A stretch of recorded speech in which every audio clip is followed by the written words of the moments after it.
Hey everyone! VSPO just released their first ever album, and with the VSPO Fest 2025 around the corner as well, I went around to check out the various promotion as well as unbox the VSPO album that I got for myself as well.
So this is the album, and before I get into this, let's just talk about the novelty goods. So we got two things here, and the one here is a sticker, which we get for early pre-orders. So that basically just means like you pre-order during a certain period of time and then you get it. But if you pre-order after that period of time, you don't get this. It's just like a little sticker, which looks pretty nice. The other item here we got here is an A3 poster for the album itself. I'll do it sideways because it won't fit on the screen otherwise. So this is what we call a promotional poster, which usually comes with a release of CD or album. But actually a lot of the times, in fact majority of the times, you can't just buy the poster. It's usually a novelty good, or you just can't like get your hands on it because it's not for sale. But in this case it's a novelty good, so we get the A3 size version. Honestly, I love the art and I'm thinking of getting it laminated so I could put it on my wall. And yeah, that's the poster. I forgot to mention, this is not a early pre-order goods. This is a anime exclusive novelty goods, so it's first come first serve. If they still have it when the CD goes on sale, you could still get it, but if they run out of the stock for the poster, then you're out of luck. But yeah, let me just get to opening the album itself. The album actually is a lot smaller than I thought. I thought it would be way bigger, but honestly being smaller is easier to store, so yeah, I'm happy about that as well. So you got like a little paper on the back here. It just has all the song titles and the song list and who sang them. The album itself is protected by a little plastic thing, and it's got like these like rainbow, so like holographic stuff on it. So that's pretty nice. So one of the selling point for the album itself is like they have all of the members' card that you could use as the cover for the album if you plan to display it. So for example, let's say I want to use Meto as the display cover. I just scoot her in front, put it on top, and then I put the plastic back on. And now we have the cover for the Meto album. I just quickly flip through all the covers for all the members.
And as you can see, the art is just the key visual for all the members here.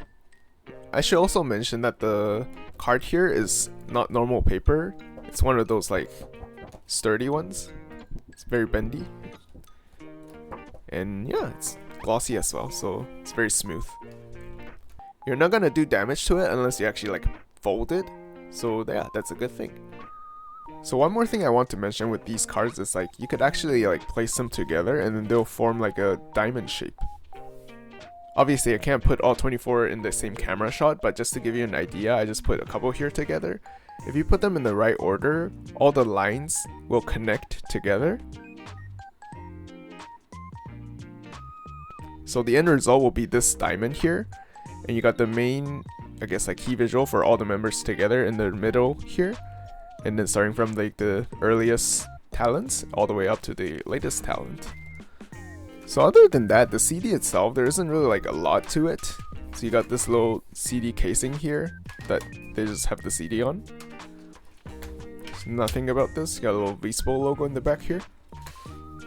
So opening up the CD, you got two CDs. You got the little pink one here, disc 1, and the purple disc 2. And they split up into two different CDs because there are 24 songs, so they just put 12 songs on each of the CDs. So the booklet in front of the CD here just has all the credits for all the band members, the writers, the illustrators, things like that. And something interesting that they mentioned on the live stream for the latest update stream for the VSPO Fest is that the song for Metal has like back vocals, and the vocals were actually sung by a couple of the VSPO members. It's kind of hard to see because it's so small, but it says Kewpie, Benny, and Tsuna. So if you hear the background voice for Metal song, it's actually the 3 members that I mentioned. So I thought that was interesting just to mention. So in my honest opinion of this album release, I think the songs and all that are fantastic. I really love the songs, especially like the more you listen to it, the better it gets. But I would say like the album package itself is a little bit disappointing. I like the art and all that, but I think the content isn't enough to justify the price that you pay. I think it's almost 5,000 yen just for a bunch of, I guess, like pretty high quality cards, but I don't think like these cards would cost 5,000 yen, but I could be wrong. So yeah, it's a little bit disappointing, but you know, it's not like anything like horrible, you know. I think my expectation just comes from, you know, buying these kind of albums for other artists that I like, and they have other things inside, like little like acrylic stands, acrylic key holders, little cloth here and there, you know, just like more stuff. But for the VSPO one that I got here, they only got like these cards here. So personally, if you like, you know, displaying these kind of albums and all that, I would say go for it. But otherwise, if you just want like something VSPO, maybe this would not be the best choice to invest like 5,000 yen into. But you know what, it's their first album, so if you want to support them, I think buying an album is fine. And yeah, I'm just looking forward to listening to all the songs that they're gonna sing in this album live in the VSPO Fest. Thank you for watching! A bit of a short video, but I wanted to get this out before the VSPO Fest since they'll be singing the songs from this album for the fest itself. But yeah, I love how like the VSPO management are going all out on promoting their music as well as their content in general, with like huge ads, displays, and panels for like a lot of their stuff, even aside from this album. It's always very fun to make a short trip out just to see these kind of displays and promotions. If you enjoyed this video and want to see more related content, I have a VSPO related playlist, and recently I put out a video on the VSPO Cafe that happened a while back, so check out the video if that interests you. Otherwise, if you're interested in other VTubers or Hololive unboxing and or IRL event content, check out the playlist that I've created on this channel. I'll very likely be making a VSPO Fest video if nothing goes wrong, but the rest of the year for me is pretty booked since I'll be traveling abroad for vacation as well as going back home right after the VSPO Fest. But I'll try to get the video out as soon as possible once I return. I greatly appreciate your support if you could hit the subscribe button to not miss out on the new videos, and the like button if you enjoyed this video. Thank you again for watching, and I hope you have a wonderful day.